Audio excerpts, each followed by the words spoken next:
கடந்த 3 மணி நேரமாக பெரும்பாலும் நகராமல் ஃபெஞ்சல் புயல் புதுச்சேரியில் மையம் கொண்டுள்ளதாக வானிலை ஆய்வு மைய தென்மண்டல தலைவர் பாலச்சந்திரன் தெரிவித்துள்ளார். அந்த காட்சிகளை தற்போது நாம் பார்க்கலாம்.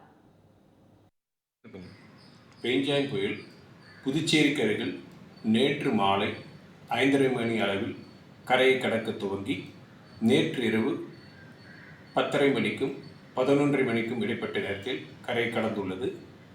இது தொடர்ந்து புதுச்சேரிக்கு அருகில் நிலை கொண்டுள்ளது. கடந்த 6 மணி நேரத்தில் இது மணிக்கு சுமார் 7 கிலோமீட்டர் வேகத்தில் நகர்ந்துள்ளது. கடந்த 3 மணி நேரத்தில் பெரும்பாலும் நகராமல் உள்ளது.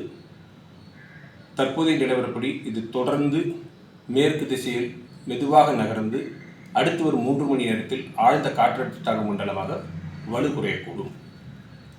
இதுவரை பதிவான தகவல்களின் அடிப்படையில் கடந்த 24 மணி நேரத்தில் 3 இடங்களில் அதி கனமழையும் 6 இடங்களில் மிக கனமழையும் 20 இடங்களில் கனமழையும் பதிவாகியுள்ளது.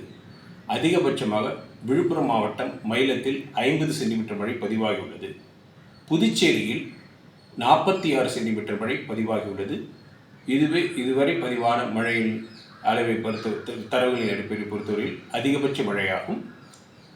இதற்கு முன்னர் அக்டோபர் மாதம் 31ஆம் தேதி 2004ஆம் வருடம் 21 சென்டிமீட்டர் மழை புதுவையில் பதிவாகியுள்ளது. தற்பொழுது 46 சென்டிமீட்டர் மழை பதிவாகியுள்ளது.